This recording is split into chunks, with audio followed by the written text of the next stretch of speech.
किसी भी छठ के दिन, चाहे अंधेरी की छठ हो, चाहे उजाले की छठ हो, किसी भी छठ के दिन अगर षडानंद कार्तिकेय जी महाराज का नाम लेकर 6 बेलपत्र और उस 6 बेलपत्र पर 6 दुर्वा, 6 पुष्प, 6 अक्षत के दाने रखकर षडानंद कार्तिकेय बाबा के स्मरण कर कर शिवलिंग की जो जलाधारी है, उस जलाधारी पर जहां अशोक सुंदरी का स्थान है, उसी के पास में कार्तिकेय जी का स्थान है। किसी भी छठ पर यदि आप बाबा को वो बेलपत्र, वो दुर्वा, वो पुष्प, वो अक्षत का दाना 6 समर्पित करते हैं, किसी भी छठ के दिन, षष्ठी के दिन स्कंद भगवान का नाम लेकर, स्कंदेश्वर बाबा का नाम लेकर, कार्तिकेय बाबा का नाम लेकर यदि समर्पित करते हैं तो जिंदगी में कितना भी कर्जा हो, वो कर्जा 3 महीने के अंदर समाप्त होता ही है। कितना भी कर्जा, साथ में आपका परिश्रम, साथ में आपकी मेहनत और आपकी दृढ़ता। क्या होता है, लोग सोचते हैं कि हमने शंकर जी को बेलपत्र समर्पित कर दी तो कर्जा चूकेगा, पर साथ में मेहनत भी करना। अगर आप मानते हैं कि पूरी पूरी कथा का, इसमें कई दुनिया के कई लोग हैं हमारी कथाओं को आधा काटते हैं, आधा भेज देते हैं। गुरुजी ने कहा कि बेलपत्र पर शेर लगाकर चढ़ाओ, पर गुरुजी ने साथ में कहा कि रात दिन एक करो, पढ़ाई पूरी करो, आधी बात काट देते, आधी बात दिखा दे, पर उसका हमको कोई फर्क नहीं पड़ता है। आग लगे बस्ती में अपन लोग, उसका हमको कोई फर्क नहीं पड़ता, क्योंकि दुनिया का काम है गलत चीजें जनमानस में देना, जिससे बदनामी हो, अब शब्द बोले जाए, ताने दिए जाए, गालियां दी जाए, ये दुनिया की रीति है। बहुत आते हैं दिन भर में, कहीं कोई दबाव देने के लिए आता है, हम तुम्हारी बदनामी करेंगे, हमको 1 करोड़ दो, हम ये छब्बा देंगे, हम वहां से आएंगे, हम ऐसा कर जाएंगे, हम वैसा कर जाएंगे। बहुत आते, दिन भर का काम है इनका, रोज का यही काम है, हमें ये करो, हमको वो करो।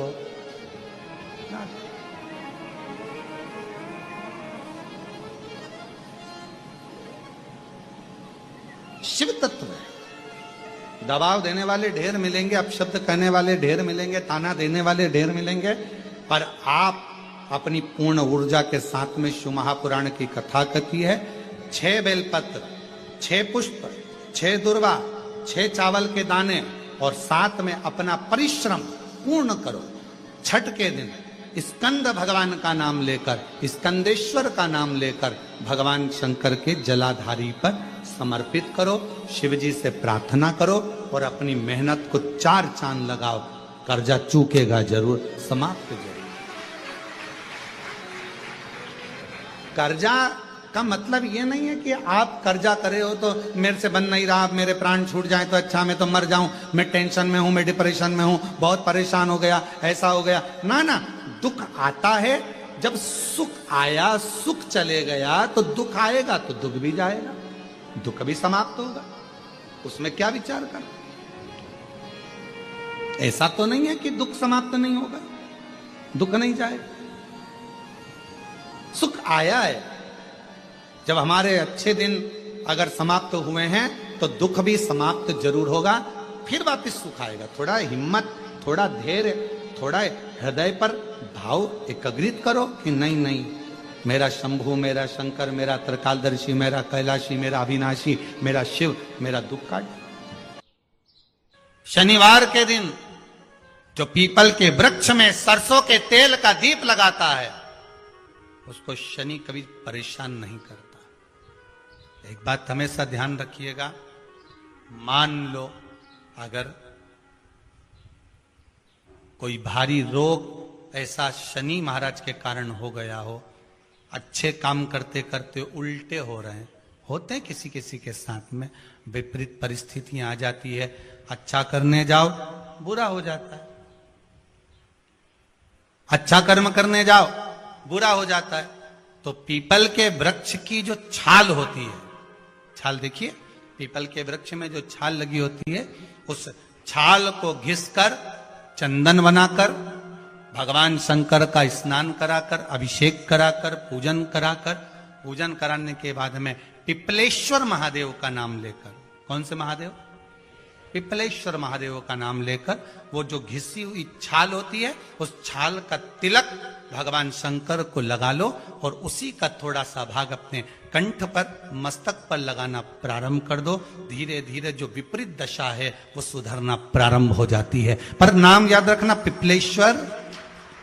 जब भगवान शंकर ने नरसिंह जी के क्रोध को शांत करा तो शिव जी का नाम श्रंभेश्वर महादेव पड़ गया। ये श्रंभेश्वर महादेव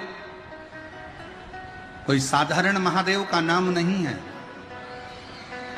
जब घर में चारों तरफ क्लेश ही क्लेश रहता हो, अशांति ही अशांति रहती है, चारों तरफ क्लेश ही क्लेश रहता है, तब एक लोटा जल पूरे घर में घुमाकर तब महादेव के ऊपर चढ़ाया जाता है और शिव कृपा करते हैं तो घर के अंदर अपने आप शांति होना प्रारंभ हो जाती है। श्रंभेश्वर महादेव। कभी कभी हम नवयुवक बेटा बेटियों से कहेंगे कि युवानी की अवस्था रहती है ना, तो थोड़ा सा गुस्सा आ जाता है, थोड़ा चिड़चिड़ापन आ जाता है, बहुएं भी कुछ बोल जाती हैं, बेटे भी कुछ बोल जाते हैं। जवानी अवस्था है, कई बार युवानी अवस्था में थोड़ा मुख पर क्रोध आ जाता है, कई बार सत्ता में बैठ जाते हैं, कुर्सी पर बैठ जाते हैं, सिंहासन पर बैठ जाते हैं, अच्छे अधिकारी के पद पर बैठ जाते हैं तो गुस्सा बढ़ जाता है, क्योंकि कुर्सी का इफेक्ट आ जाता है, थोड़ा सा अंतर आ जाता है कि हम सत्ताधारी, हम वैभवधारी। तो उस समय पर कभी कभी नवयुवक बच्चे हो, कभी नवयुवक बेटियां हो, कभी कोई आधिकारिक पद पर बैठ गए तो अंदर से थोड़ा चिड़चिड़ापन, क्रोध आ जाता है। कई बार पत्नी भी कह देती, कैसे हो गए हो तुम, क्यों चिड़चिड़ करते हो, शांति रखा करो, थोड़ा अच्छे रहा करो। उस समय पर कुछ ना करा जाए तब एक बेलपत्र, एक चावल का दाना शिव जी को समर्पित कर कर श्रंभेश्वर महादेव के नाम से भगवान शंकर को जल चढ़ाना प्रारंभ कर दो। धीरे धीरे अपने आप स्वभाव में अंतर आना प्रारंभ हो जाता है, स्वभाव ठीक है। और शिव महापुराण में श्रंभेश्वर बाबा का एक कितना सुंदर वर्णन किया गया कि अगर मान लो कोई व्यक्ति नशे में डूबा रहता है, मदिरा का नशा छोड़ ही नहीं रहा, पूरा प्रयास कर लिया और वो दारू छोड़ने को ही तैयार नहीं, 8 साल, 10 साल, 15 साल, 20 साल, 25 साल, 30 साल निकल गए और वो मदिरा छोड़ ही नहीं रहा। बहुत तकलीफ में, नया लड़का है, अभी शादी हुई, बहू बेचारी रोती है, घर के बच्चे रोते हैं, पर वो मदिरा का नशा छोड़े ही ना। तो श्रंभेश्वर महादेव का स्मरण करें। बेलपत्री के 5 पत्ते, शमी के 3 पत्ते। बेलपत्री के कितने पत्ते? 5। शमी के कितने पत्ते? 3। बेलपत्र के 5 पत्ते, शमी के 3 पत्र और काली मिर्च 5। एक पत्र, शमी पत्र सब साथ में लेकर काली मिर्च के साथ में बाबा देव अधिदेव महादेव को, भगवान शंकर को समर्पित करो। श्रंभेश्वर महादेव का नाम लीजिए, जम के बोलो, कौन सा महादेव? श्रंभेश्वर महादेव। आपने कथा में सुना होगा कि शरंभ पक्षी का रूप मेरे शंकर भगवान ने लिया था। किसके लिए लिया था? नरसिंह भगवान को जो गुस्सा आ रहा था, नरसिंह भगवान जो तोड़ फोड़ कर रहे थे, सारे देवताओं को डर लग रहा था, तब भगवान शंकर ने शरंभ पक्षी का रूप धारण कर कर नरसिंह भगवान को अपने पंजे में उठाकर अलखनंदा नदी में ले जाकर डाल दिया। शिव जी ने एक नाम लिया, शंकर जी का एक नाम का उच्चारण हुआ। क्या नाम था? जम के बोलो, श्रंभेश्वर महादेव। आवाज नहीं आ रही है, जरा जम के बोलो, कौन से महादेव? बोल श्रंभेश्वर महादेव की। श्रंभेश्वर महादेव। 5 बेलपत्र, 5 कमल काली मिर्च, 3 शमी पत्र शंकर जी को चढ़ाकर बाबा से श्रंभेश्वर महादेव का नाम लेकर विनय कर कर, बाबा आपकी कृपा होगी तो जीव नशे से मुक्त जरूर होगा। शंकर, आपकी कथा कहती है कि आप राम नाम की मस्ती में डूबते हो और नशे को त्यागते हो। बाबा, मेरे भी घर में एक व्यक्ति, उसका नाम ये है, ये गोत्र है, वो नशे में डूबा रहता है। बाबा, इसको नशे से बाहर निकालो। झोली पसार कर प्रणाम करो। अपने हाथ की हथेली को, जैसे ये जल बहने वाला जो स्थान है, यहाँ ये पानी जो यहां से बहकर आता है, अपने सीधे हाथ की हथेली को यहां लगाओ। सीधे हाथ की हथेली को यहां लगाकर, ये जो जलाधारी है, यहां अशोक सुंदरी का स्थान होता है, अपनी हथेली को यहां लगाओ। कार्तिकेय गणेश जी का जो स्थान जलाधारी पर होता है, वहां हथेली को लगाकर बाबा के शिवलिंग का स्पर्श कर कर जो चढ़ाई हुई सामग्री है उसको वापस उठा लो और लेकर आ जाओ।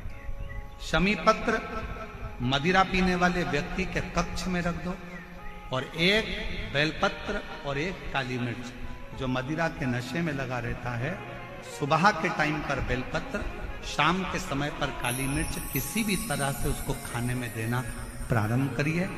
15 दिन बाबा का चढ़ा हुआ जल शंभेश्वर महादेव के नाम से दीजिए। ज्यादा से ज्यादा 20 दिन 22 दिन के अंदर वो धीरे धीरे मदिरा छोड़ना प्रारंभ कर देगा, मदिरा से दूर होता चले। शिव तत्व शंकर ओ शिव ओ घड़ी। फिर से एक बार भगवान का नाम लीजिए। कौन से महादेव? श्रंभेश्वर महादेव। और ये नाम कोई साधारण नाम नहीं है।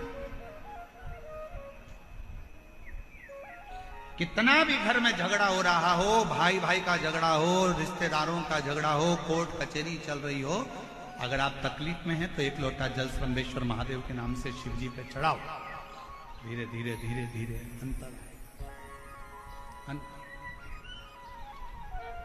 कोई कोमा में पड़ा है, व्हील चेयर पर पड़ा है, हॉस्पिटल में पड़ा है, डॉक्टर ने कह दिया कि अब भगवान के ऊपर है, हमने सारी दवाइयां दे दी, गोलियां दे दी, सारा इलाज कर लिया, अब ये उठेगा नहीं उठेगा, चलेगा नहीं चलेगा, आगे बढ़ेगा नहीं बढ़ेगा, इसकी जवाबदारी हमारे पास नहीं है। उस समय पर केवल ध्यान देना, अशोक सुंदरी, गणेश जी, कार्तिकेय वाले स्थान पर एक एक चावल का दाना 3 रखो। अगर पी ले तो ठीक है, नहीं पी सकता, उसके शरीर पर उस जल को लगाना रोज प्रारंभ करो। धीरे धीरे वो कोमा से भी बाहर निकलेगा, शरीर भी चलेगा और वो आगे बढ़ना प्रारंभ करेगा। श्रंभेश्वर महादेव के नाम मात्र में इतना बल होता है कि श्रंभेश्वर महादेव की यहां तक शिवपुराण कहती है कि जब जब श्रंभेश्वर महादेव की कथा आए और दिल से अगर आपने सुना है तो व्यक्ति रोग से, दुख से निवारण होता ही है। वो श्रंभेश्वर महादेव, श्रंभेश्वर। क्यों शिव महापुराण की कथा में लोग इतने तकलीफ है, बीमार हैं, तो भी शंकर की कथा में क्यों जाते? इतना धूप है, गर्मी है, फिर भी लोग जाते, बीमार लोग भी पहुंचते, क्यों पहुंचते? उसका कारण है किसी भी तरह से शंकर की कोई कथा हमारे श्रवण शक्ति में जाएगी और वो हमें शक्ति प्रदान करेगी, क्योंकि उसका नाम महामृत्युंजय है। वो मृत्यु को भी जीत सकता है, तो आराम जरूर दे सकता है। वो शिव है। मात्र शमी का पत्ता समर्पित कर दे। भले महीने में 2 बार चढ़ाओ, हफ्ते में 1 बार चढ़ाओ, तुम्हारा मन पड़े तो हफ्ते में 2 बार चढ़ाओ। ज्यादा बीमारी है, शमी का पत्ता एक शिवजी के शिवलिंग पर, और एक पत्ता जहां से पानी बहकर नीचे गिरता है ना, जलाधारी में से शिवजी पे जल चढ़ाया, जैसे इस पर जल चढ़ाया तो ये पानी बहकर नीचे आता है, तो जहां गिरता है एक पत्ता शिवलिंग के ऊपर और एक पत्ता जहां से जल नीचे गिरता है वहां। अगर ज्यादा बीमारी है और ऐसा लग रहा है कि डॉक्टर कह रहे हैं कि तबीयत ज्यादा खराब हो सकती है, जांचे जाएगी, ये होगा वो होगा, तो एक पत्ता शमी का ऊपर, एक पत्ता जलधारी जो बहकर नीचे आता पर चढ़ाना। शमी का पत्र रोग मुक्ति के लिए जब चढ़ाया जाता है तो तो भगवान शंकर का अवधूतेश्वर महादेव का नाम लेकर चढ़ाया जाता है। कौन सा महादेव? जम के बोलो जरा, अवधूतेश्वर महादेव। इंस्टाग्राम वालों ने, यूट्यूब वालों ने, फेसबुक वालों ने, टीवी वालों ने,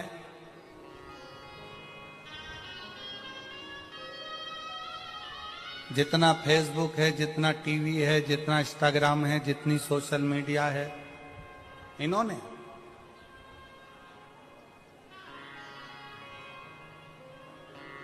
अभी नूतन संवत्सर में, नूतन संवत्सर के पहले बहुत सारे मीडिया पर चलते रहे कि शनि लग गया, शनि लग गया, शनि लग गया। जितने जितने यहाँ कथा में बैठे हो ना, तुम सबने भी मोबाइल में देखा होगा तो देख रहे होगे, वृश्चिक पे लग गया, कुंभ पे लग गया, धैया लग गया, 7.5 लग गया, आधे से ज्यादा तो शनि के डिप्रेशन में पड़ गए।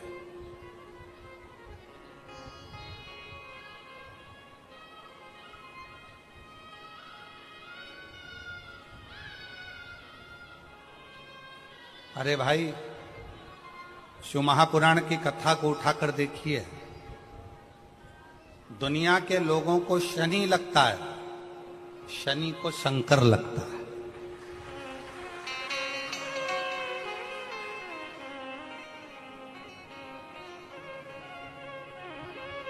यदि आप भगवान शंकर के मंदिर में जाकर 1 लोटा जल चढ़ा रहे हो, आप भगवान शिव के मंदिर में जाकर अर्चना कर रहे हो, आराधना कर रहे हो, निवेदन कर रहे हो, एक बेलपत्र शिव की उठाकर धोकर वापिस शंकर को समर्पित कर रहे हो, शंकर भगवान का पंचाक्षर मंत्र नमः शिवाय जप रहे हो, शंकर भगवान का षडाक्षर मंत्र ओम नमः शिवाय जप रहे हो, या श्री शिवाय नमस्तुभ्यम का जाप कर रहे हो, तो ये निश्चित मानकर रखो कि आपके पीछे शनि नहीं पड़ेगा, आपके पीछे शंकर जरूर पड़ेगा।